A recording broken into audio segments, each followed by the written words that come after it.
Irmãos, Cristo é a aliança, a promessa e a herança do cristão. A gente vai pensar sobre isso em Gálatas. Cristo é a aliança, a promessa,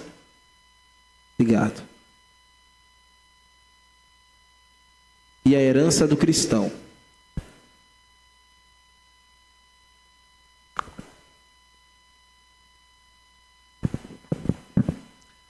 O texto que nós vamos ver, e vamos começar a ver a partir de agora. Na verdade, na semana passada também não foi um texto muito fácil, mas essa noite e a noite que vem e a semana que vem, se o Senhor nos permitir, a gente vai ter um encontro com Paulo aqui em Gálatas, e um texto um pouco truncado. Gálatas não é uma carta muito fácil de se expor. E aí a gente vai precisar um pouco de paciência para escrutinar aí com tranquilidade esses versículos que, numa leitura rápida, a gente não consegue extrair um entendimento do que o autor queria dizer.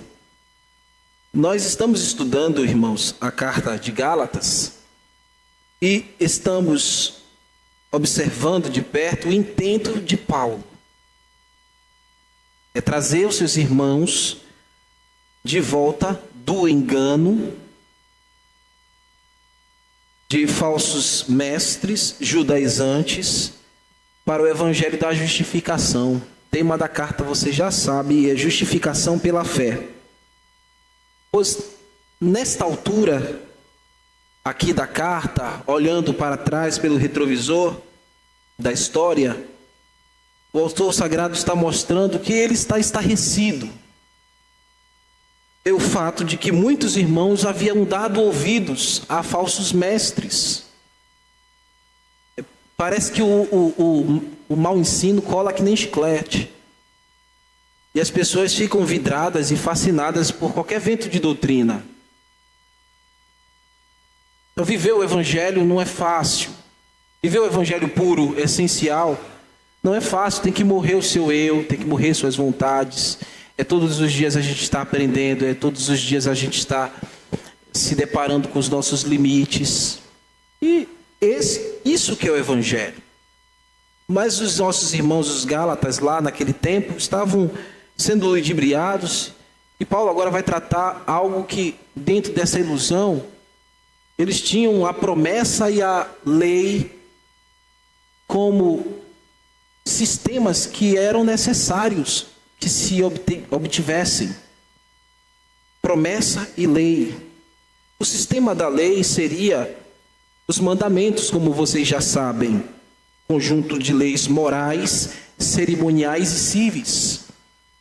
O exemplo mais comum estaria nos 10 mandamentos, que é dividido em 2 grandes blocos, ou compilado em 2 grandes partes, por assim dizer, sendo que a primeira delas seria voltada para Deus. Você deveria olhar para Deus e honrar a Deus. Essa era a primeira parte, amar a Deus. Essa era a primeira parte do decálogo. E você tem a segunda parte, que seria você olhar para o seu irmão e honrá-lo, e amá-lo e considerá-lo. Você deveria garantir isso. Isso era o cumprimento da lei. Portanto, o homem teria o seu compromisso com o seu próximo também. O problema era, meus irmãos, que os judeus passaram a crer que a salvação decorria destes 2 sistemas. Decorria da lei e decorria da promessa. Também foram sendo adicionados à lei outras prerrogativas, outras tradições de homens, aquilo que nós chamamos de legalismo, foi sendo acessada, atribuída a esse compêndio de leis, a similaridade daquilo que Moisés havia dito, e que no final de tudo, eles acreditavam que Deus iria pesar todas estas coisas em uma espécie de balança, e por conta disso, eles iriam obter a salvação e a vida eterna no preceito da lei e na promessa. Eles fundiam essas duas coisas. Paulo está lançando por terra todo este argumento, e nós estamos vendo semanalmente. Ele lança por terra todos esses argumentos e diz que a salvação, Paulo diz isso, a salvação sempre foi pela promessa. Sempre foi pela promessa desde o início. E que promessa? A promessa do Messias. A promessa messiânica. Paulo vai provar que eles estavam equivocados. Tanto os falsos mestres como os irmãos que passaram a acreditar neste ensino incorreto. Estavam equivocados. Quando pensavam que a justificação fosse oriunda da lei. E ele vai mostrar que a função da lei, a gente vai ver isso muito mais de perto no próximo sermão, que a função da lei, ela não conduzia à vida eterna, a atuação dela não era conforme a promessa, ela veio depois, a gente vai ver isso mais claramente no próximo sermão. Então vamos ao texto santo, irmãos. Vamos ficar de pé. Gálatas capítulo 3, versículo 15 ao versículo 22. Na verdade, a gente vai trabalhar hoje, vamos ler só o versículo 15 e o 18. E na semana que vem eu completo esse parágrafo até o verso 22. Gálatas capítulo 3, versículo 15 ao versículo 18.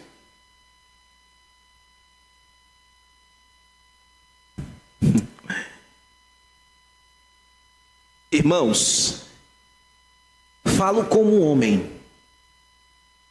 Ainda que uma aliança seja meramente humana, uma vez ratificada, ninguém a revoga ou lhe acrescenta coisa alguma.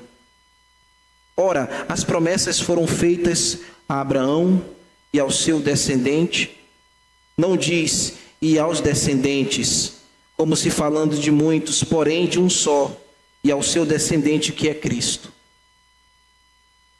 E digo isto, uma aliança já anteriormente confirmada por Deus, a lei que veio 430 anos depois, não pode abrogar, de forma que venha a desfazer a promessa. Por quê? Se a herança provém da lei, já que não decorre da promessa, mas foi feita pela promessa que Deus concedeu gratuitamente a Abraão. Vamos orar. Senhor, nós te pedimos iluminação para que as nossas mentes se abram a entender o teu texto, Senhor. E muitas vezes é complexo, mas foi para isso que o Senhor nos deixou, para que a gente venha averiguar de maneira correta. Eu te peço, Senhor, que me dê sabedoria, clareza, tranquilidade, para comunicar com exatidão aos meus irmãos. Sei que sou fraco e limitado, Senhor. Por isso eu te peço que o Senhor leve ao coração dos meus irmãos de maneira aplicativa a tua palavra, para que eles sejam edificados.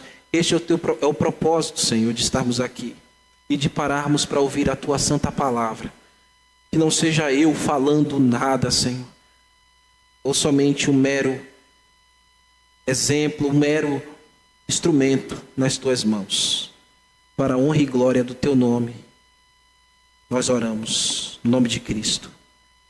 Amém. Sentem, meus irmãos. Vamos lá, é um texto meio que a gente precisa de muita lanterna em cima aí, né? Então, nesse primeiro ponto, nesse primeiro versículo, queridos, Paulo lança a mão de uma ilustração do cotidiano. No verso 15, se você olhar por seus olhinhos aí no texto, você vai perceber em uma leitura bem tranquila que ele está lançando mão de uma ilustração. E é do nosso cotidiano. Por que ele faz essa ilustração do cotidiano? Para aproximar os seus leitores da realidade que ele quer transmitir. Então ele lança a mão desse argumento humano para transmitir verdades espirituais, onde ele vai mostrar que a lei de Moisés não anula a promessa feita a Abraão. A lei de Moisés não anula a promessa feita para Abraão. Então, você vai entender por que Paulo tomou esse exemplo de Abraão, mais uma vez, para comunicar isso aos irmãos que estavam sendo mal instruídos lá na região da Galácia. A leitura do verso 15, mais uma vez. Irmãos, falo como homem, ainda que uma aliança seja meramente humana, uma vez ratificada, ninguém a revoga ou lhe acrescenta alguma coisa. A frase, irmãos, falo como homem, é o que eu tenho dito. Em outros termos, é Paulo dizendo, irmãos Gálatas, eu vou a partir deste ponto tomar uma visão natural de fatos e usá-lo como exemplo do dia a dia cotidiano para mostrar a vocês, para que vocês venham se ambientarem nas verdades espirituais que eu vou passar a expor a vocês agora. Paulo está chamando eles para uma verdade profunda, que é base do Evangelho. E para isso ele traz essa figura para ficar bem próximo dos seus irmãos. A ilustração é a seguinte: quando alguém faz um contrato com outro alguém, dando-lhe direito de posse a algo, a palavra que Paulo usa aqui para essa ilustração, você olhando direitinho aí, é a palavra aliança, não é isso que está aí no texto? Que pode ser lida perfeitamente como pacto. Aliança na palavra de Deus é pacto, contrato, testamento. Tá bom? Então, olhando para esse texto, essa palavra que ele está dizendo aqui, aliança, Paulo está transmitindo que existe um testamento aqui. Tem um testamento aqui, ó Gálatas. Um arranjo de qualquer natureza que se espera que seja validado por meio do que é a ratificação. O que é a ratificação aqui? É a assinatura, geralmente em um documento que nós temos de alguma coisa contratual. O que é que ratifica este documento? A assinatura. Você chega no cartório e vai reconhecer o que nesse documento? Hein, Shirley? A assinatura. Porque é a assinatura que ratifica, melhor dizendo, aquilo que torna válido o documento publicamente. E que torna aquilo solene. Não pode ser mudado. Foi decidido, é um acordo. É a assinatura. A ideia aqui é que, uma vez ambas as partes concordaram sobre um conteúdo de tal aliança, de tal testamento, uma vez concordado em concórdia, este contrato assinado, aquilo que ficou decidido deverá ser cumprido à risca. O que foi decidido, Paulo está dizendo, o que foi decidido lá em Abraão deverá ser cumprido à risca, da mesma forma como foi decidido lá. Não precisa de adições, não precisa de nada que venha melhorar. Paulo está dizendo que os acordos naturais têm a sua chancela ou a sua confirmação irrevogável na aliança, na assinatura, e a mesma coisa acontece com a aliança espiritual. Deus assinou o pacto que ele fez com Abraão. Foi Deus que assinou. O texto lá em Gênesis capítulo 15, quando você for ler em casa, você vai ver que quando Deus fez o pacto com ele, Abraão ainda estava dormindo quando isso aconteceu, e a Bíblia fala que ele pediu que Abraão partisse alguns animais e colocasse de lado a lado, porque era uma prática daquela época. Se partiam animais de um lado, do outro, e ambos que estavam fazendo um pacto, uma aliança, passavam pelo meio daqueles animais mortos. Porque eles diziam, assim como esses animais repartidos não podem mais reviver ou se unirem novamente, assim é a aliança que nós estamos fazendo. Ninguém vai poder quebrar. Mas na hora de passar junto, só quem passou foi Deus. A Bíblia fala que um fogaréu passou. E era Deus na forma daquele fogaréu passando e validando ou assinando aquela aliança com Abraão. Uma aliança incondicional. Ou seja, foi Deus que assinou e nada vai demover essa aliança. O autor sagrado está mostrando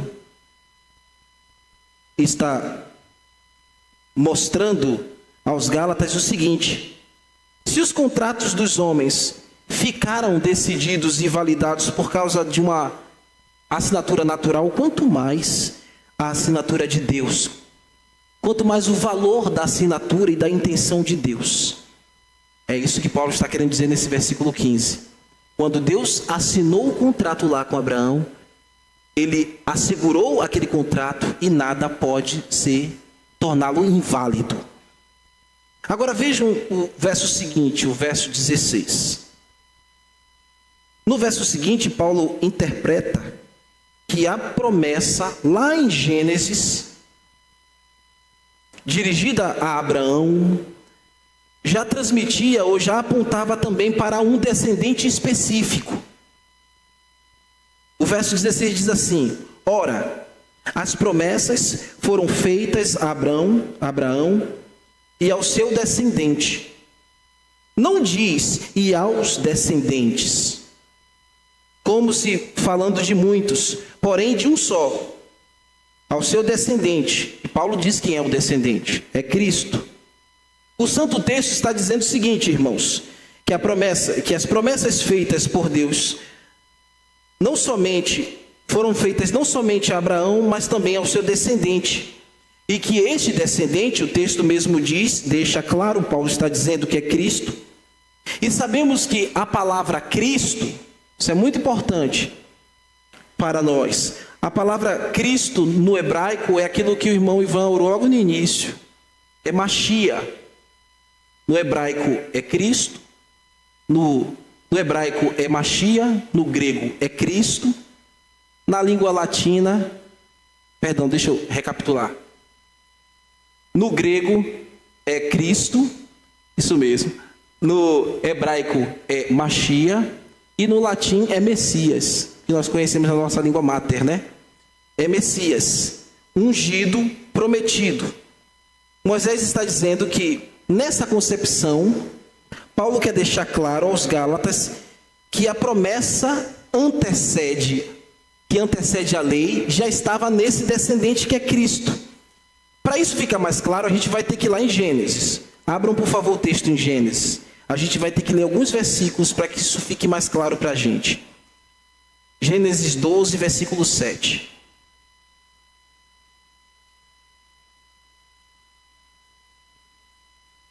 Vamos lá. Essa referência de Gênesis 12 é quando Deus chama Abraão, ele faz uma promessa. De ti farei uma grande nação, te abençoarei, você vai ser grande, tu serás uma bênção, os povos da terra serão benditos por causa de você. E outras coisas mais. Mas no verso 7, olha o que a palavra de Deus diz. Apareceu o Senhor a Abraão, ele ainda não tinha recebido o seu novo nome, e lhe disse: darei a tua descendência, está vendo aí a mesma expressão do Novo Testamento, darei a tua descendência esta terra. Ali edificou Abraão um altar ao Senhor que lhe aparecera. Aí você tem visto aqui nesse texto, promessa e descendente, tá bom? Capture isso aí, promessa e descendente. Vai agora no capítulo 13, versículo 15 ao versículo 16. Capítulo 13, versículo 15 ao versículo 16. É quando o Senhor confirma o que ele prometeu a Abraão. E ele diz assim, no verso 15 do capítulo 13: porque todas essa terra que tu vês, aqui é a Mesopotâmia, aquela área ali da região de Canaã, onde existiam mais muitos povos ali. E Deus está dizendo: olha para essa terra, eu te darei a ti, a você, e a tua descendência. Está vendo? Mesmo texto, mesmo terminologia que aparece lá no Novo Testamento. Para sempre, verso 16. Farei a tua, novamente, descendência. Põe os olhos no texto. Farei a tua descendência como pó da terra, de uma maneira que, se alguém puder contar o pó da terra, então se contará também a tua descendência. Promessa e descendente, novamente. Está vendo aí, irmãos? Promessas e descendente. Agora vai para o capítulo 15.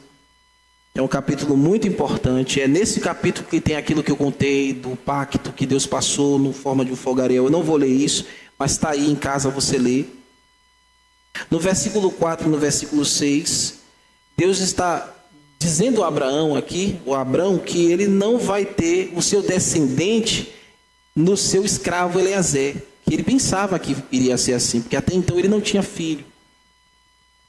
E o Senhor disse a ele aí no verso 4, isso respondeu logo o Senhor, dizendo, não será este o teu herdeiro, que é o Damasceno Eleazar, mas aquele que será gerado de ti, será teu herdeiro. Então o conduziu até fora, e disse, olha para o céu, e conta as estrelas, se aqui o podes. E lhes disse, será assim a tua descendência.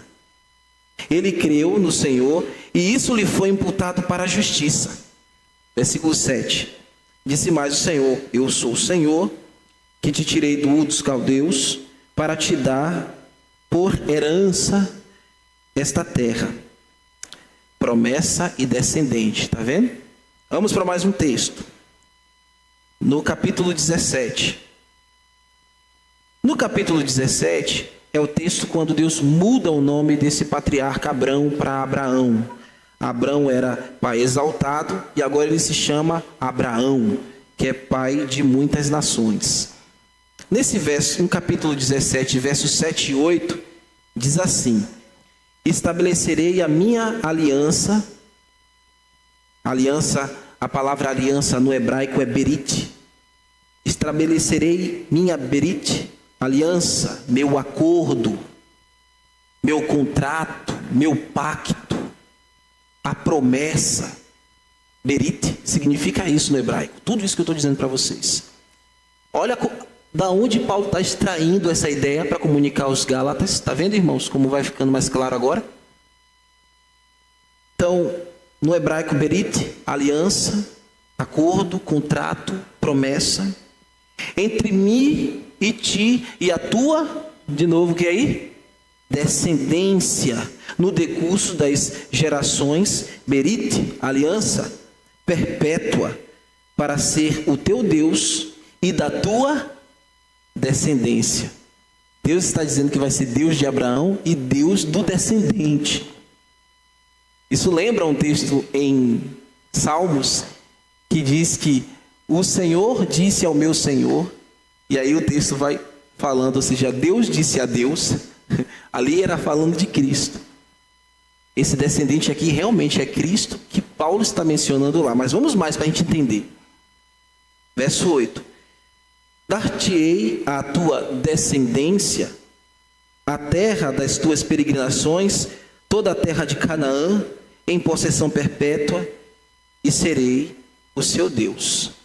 De novo, promessa e descendente. Em todas as vezes, queridos, que você viu a palavra descendência, e nos textos que nós lemos, descendência, os irmãos perceberam que o texto sempre apresentou o termo no singular.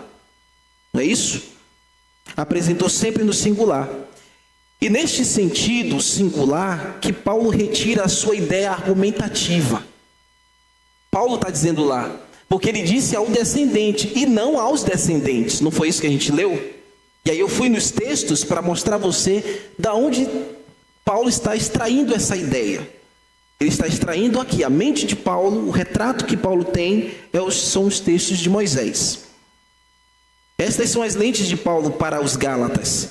É isso que Paulo quer que seus leitores tenham em mente, fundamentando-se gramaticalmente para dizer que Abraão, personagem que antecede a lei mosaica, porque Abraão é antes da lei, ele está dizendo que a berit, que a bênção, que a promessa, que a aliança, que o contrato foi outorgado muito antes da lei de Moisés. A promessa que Deus fez já apontava diretamente ao descendente. Paulo está dizendo que esse substantivo singular na língua hebraica refere-se diretamente a Cristo. Ele diz lá no texto de Gálatas, é Cristo. E eu mostrei para vocês a concordância do singular aqui no Velho Testamento ao que Paulo está usando lá no Novo Testamento. Tem que ter esse encontro aí. Isso que não é fácil, tem que fazer esse link para entender esse texto. E ele está se referindo a Cristo e não aos descendentes, como está sendo desenvolvido lá em Gálatas. Muito embora, meus irmãos, a palavra e o termo zerar, que é o termo usado por Paulo para dizer descendência, usado por Moisés quando ele escreveu descendência, é a palavra zerar no hebraico.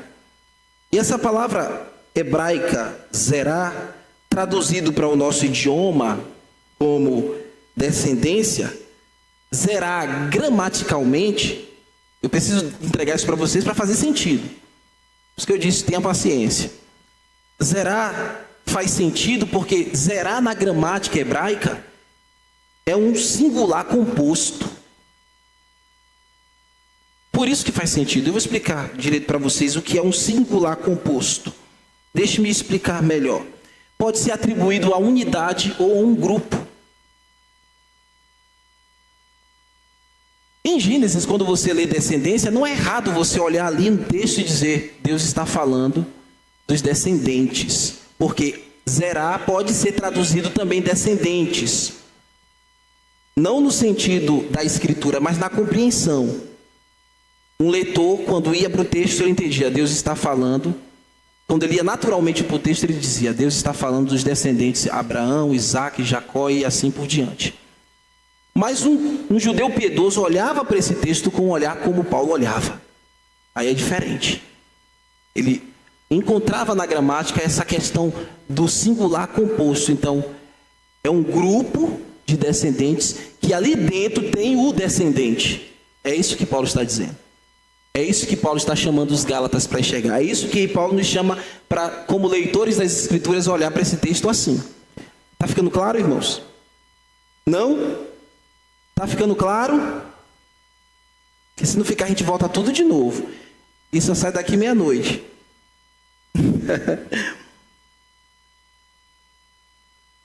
Então, quando você olha para o texto lá no Velho Testamento, você vê zerar, você vê descendência, e você tem que entender que descendência fala dos descendentes de Abraão, mas fala do descendente que estava para vir. Porque os descendentes realmente gozarão das promessas, mas todos eles estavam fundamentados no descendente que é Cristo, numa futura promessa milenar, num reino eterno que jamais terá fim. Zerar, que é descendência, descendente ou posteridade, que também pode ser utilizada como o termo semente, ou seja, aquele que é gerado, o descendente será gerado. É Paulo mandando os seus leitores olharem para o texto de maneira singular e, olhando para o texto de forma singular, qual é o intento de Paulo? Enxerguem o Messias, enxerguem Jesus aqui. Enxerguem Jesus nesse termo. Paulo aponta ali que Deus já estava falando do seu próprio filho, falando do descendente remidor, o Messias que estava por vir antes mesmo da lei estabelecida por Moisés.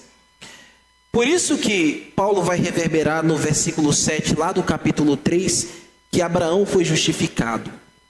Abraão foi justificado na berite, na promessa do descendente.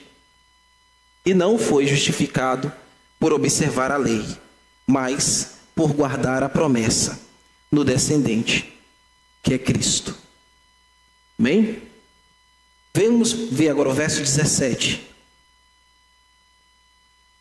No verso 17, meus irmãos, isso aqui é análise de texto, verificando o estudo das palavras para trazer a interpretação correta do texto. No verso 17, meus irmãos, é Paulo retomando ou reforçando aquilo que ele falou no versículo 15. Quando a lei chegou, ela serviu o seu propósito e não dava lugar de invalidar a promessa que Paulo estava dizendo. Ele vai tomar agora aqui um relato histórico para poder validar o que ele está dizendo. Veja o verso 17. E digo isso, Uma aliança já anteriormente confirmada por Deus, a lei que veio 430 anos depois, não pode abrogar de forma que venha desfazer a promessa. O que Paulo está dizendo aqui é que depois de 430 anos, período que o povo hebreu ficou escravo no Egito e se tornou livre, depois de 430 anos foi que Deus entregou os mandamentos por Moisés.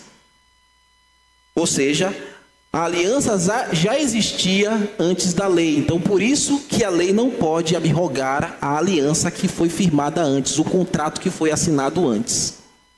O texto está mostrando que antes da lei, a salvação já era mediante a promessa, mediante o Messias.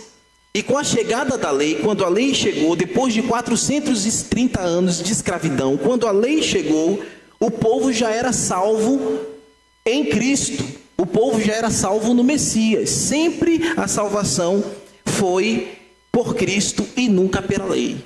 A lei serviu o propósito, mas ela não salvou ninguém. Sempre a salvação foi por Cristo.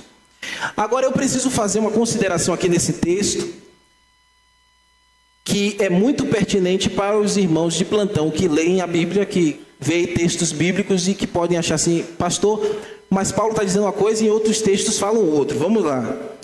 Vai lá, por favor, em Atos 7,6. Atos 7,6. Em Atos 7,6, eu não vou ler não, mas aí em Atos 7,6, Estevão está dizendo que foi 400 anos, não é verdade? O texto está exposto aqui. E falou Deus que a sua descendência, isso aqui são palavras de Estevão no seu testemunho quando antes de morrer. Ele falou, e falou Deus que a sua descendência seria peregrina em terra estrangeira, escrava no Egito, onde seriam escravizados e maltratados por 400 anos. Está vendo? Estevão está dizendo que é 400 anos, Paulo em Gálatas diz que é 430.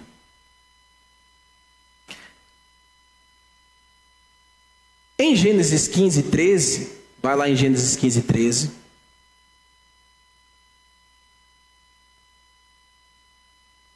Em Gênesis 15:13, Estevão está falando em conformidade o que Moisés registrou, que foi o que Deus disse a Abraão. Deus disse a Abraão, isso aqui, ó. Então, lhe foi dito, Deus falando, Deus profetizou para Abraão. Sabe com certeza que a tua posteridade será peregrina em terra alheia e será reduzida à escravidão e será afligida por 400 anos. Então, Estevão está usando as palavras da profecia de Deus para Abrão, que Moisés escreveu.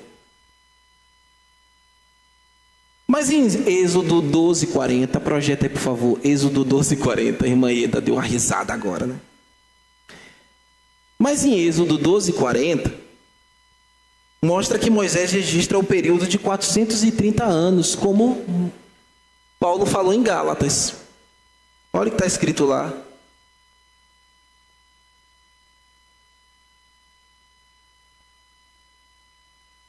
Deixa eu ligar aqui de novo, que um já foi, a outro já está aqui, já na...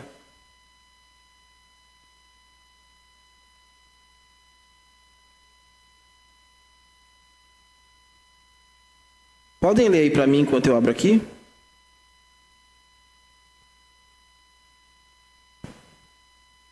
Ora, o tempo que os filhos de Israel habitaram no Egito foram de 430 anos.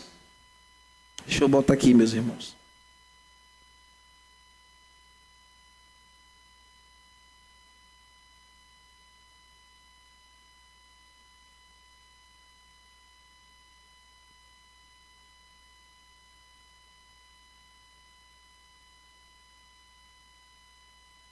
Falei tudo isso aqui já, né?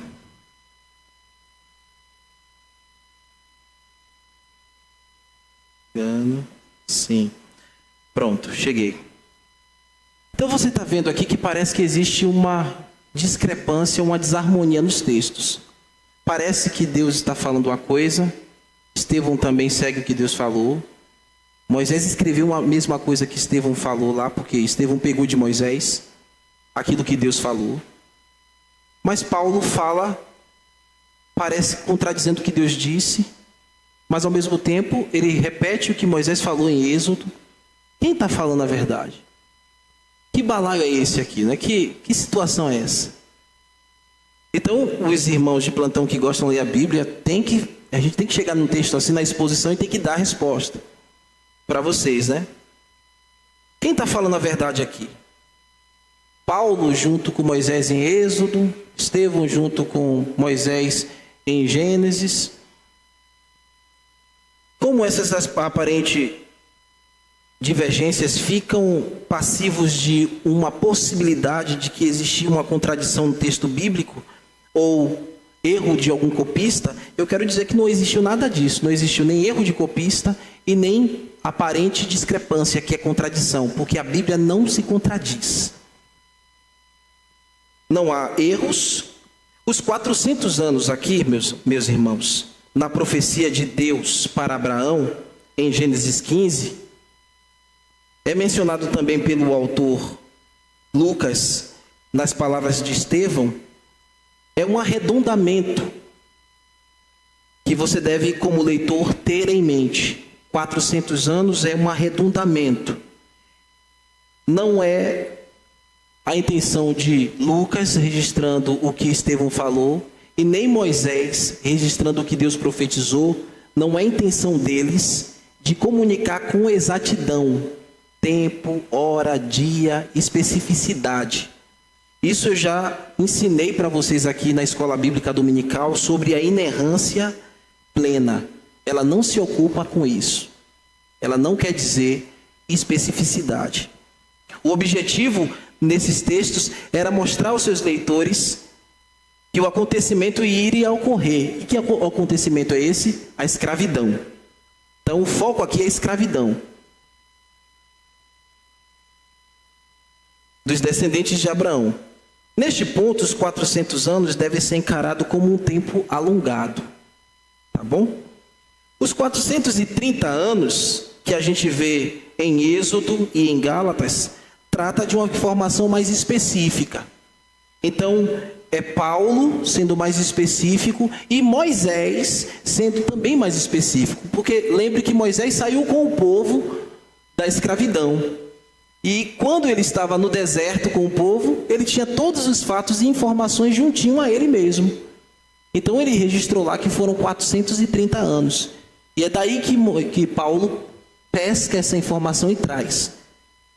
Os 430 anos, então, estão dentro da casa dos 400 anos. Como é que a gente pode observar isso? Eu sou um homem de 40 anos e nasci na década de 80. E aí você da década de 80 que o pastor Francis nasceu, 83. Eu posso dizer que eu nasci em 1983. E a informação não é mentirosa. Tanto como eu posso dizer, nasci na década de 80. É só a perspectiva. Mas a minha idade sempre vai ser a mesma. Então o que está acontecendo aqui? Você tem que entender que os 430 anos estão dentro da casa dos 400.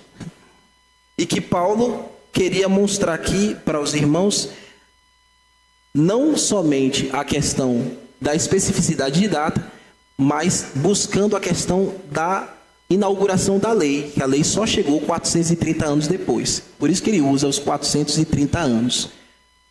Aí, mais uma vez, ele confirma que a lei não perpassa ou não subjuga a promessa que foi feita antes. Entenderam, irmãos? Vamos agora ao verso 18. No verso 18, que é o último verso de nossa exposição, Paulo mostra que ele tem em mente aquele testamento que eu falei para vocês. E dentro desta realidade, ele fala de salvação. O testamento fala de salvação. Porque se a herança provém da lei, já não decorre da promessa, mas foi pela promessa que Deus concedeu gratuitamente a Abraão. O que Deus concedeu gratuitamente a Abraão, meus irmãos? Logicamente, a herança. Foi a herança que Deus deu a Abraão de forma gratuita, especificamente aqui. Paulo está dizendo aos seus leitores que enxerguem a herança, ou seja, a propriedade, o patrimônio, os privilégios. Paulo está mandando os Gálatas olharem para esse conjunto de fatos que estão além da lei e que foram estabelecidas na aliança, na promessa que Deus estabeleceu. E que tais homens que esperam pela aliança gozarão os benefícios e as nuances de tudo que há na promessa. A herança que havia desde o patriarca Abraão também ela se desenvolve na vida e na fé daqueles que creem na promessa e não na lei. Isto aqui é muito importante, meus irmãos, porque os líderes judaizantes na região da Galácia estavam dizendo que os nossos irmãos em Cristo precisavam, como eu disse, fundir ao evangelho da graça o pacto da lei para que enfim eles pudessem ser salvos. Todo judeu no passado acreditava nos aspectos da promessa. O que eram os aspectos da promessa? Pelo menos 3. Era a terra prometida, era a descendência numerosa, porque eles se multiplicariam, e eram também o fato de que todas as famílias da terra seriam abençoadas por causa dos judeus, por causa do descendente. Mas o judeu piedoso olhava isso e via algo que transcendia mais. Tanto que no passado, o judeu piedoso, que olhava para a aliança e não para a lei, era chamado no texto bíblico de justo. Todo homem que esperava no Messias era chamado no texto bíblico como homem justo.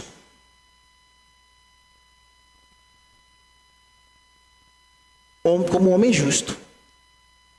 E esse homem justo que olhava os mandamentos, as promessas, quando ele olhava para a aliança, quando ele olhava para o mandamento, ele entendia, olha, no mandamento eu não consigo cumprir, eu não consigo ser fiel, eu não consigo cumprir todos os rudimentos dele, eu preciso realmente esperar aquele descendente que a promessa me diz que virá.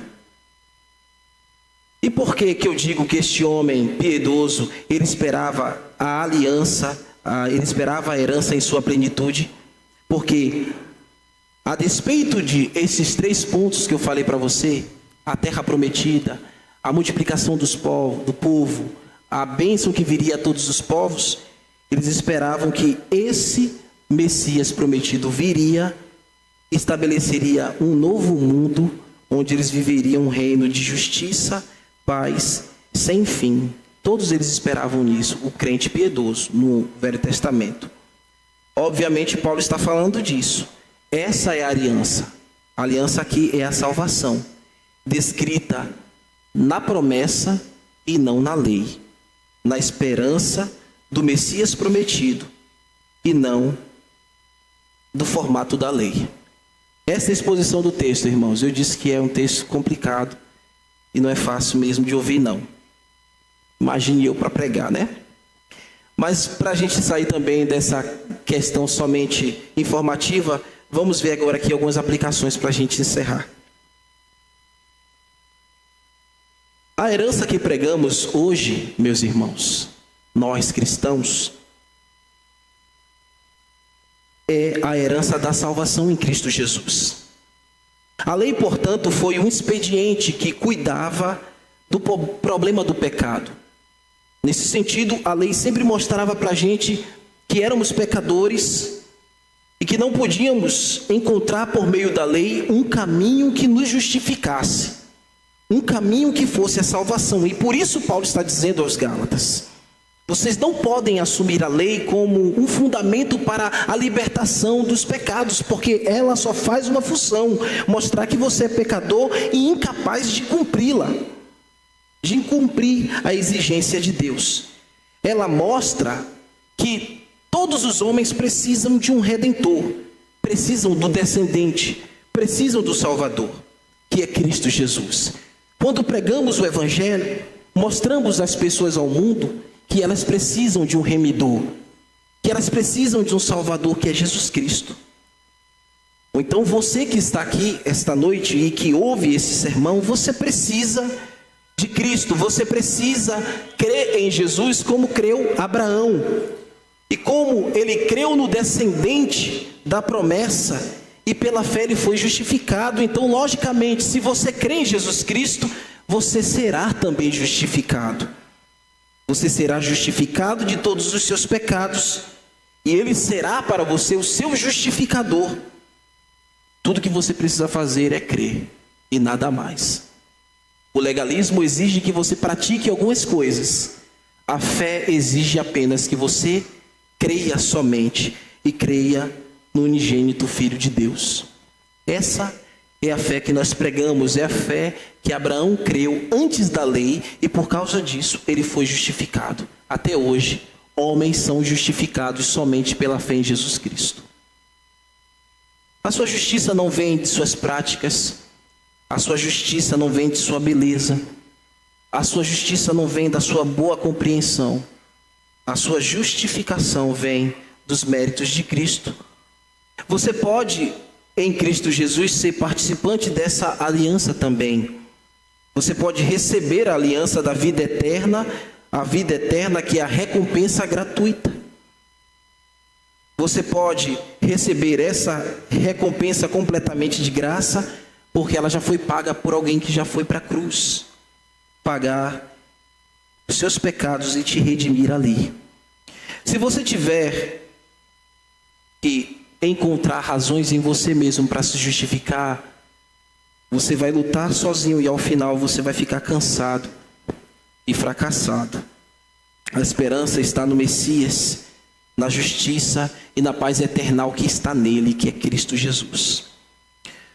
Os legalistas, eles teimavam, queridos, em basear a sua vida e a vida eterna que eles poderiam ter, repousando numa condição dupla, lei e promessa. Eu tenho que acreditar em Cristo, mas eu ainda preciso praticar as normas da lei de Moisés. E isso era um engano, nunca foi assim.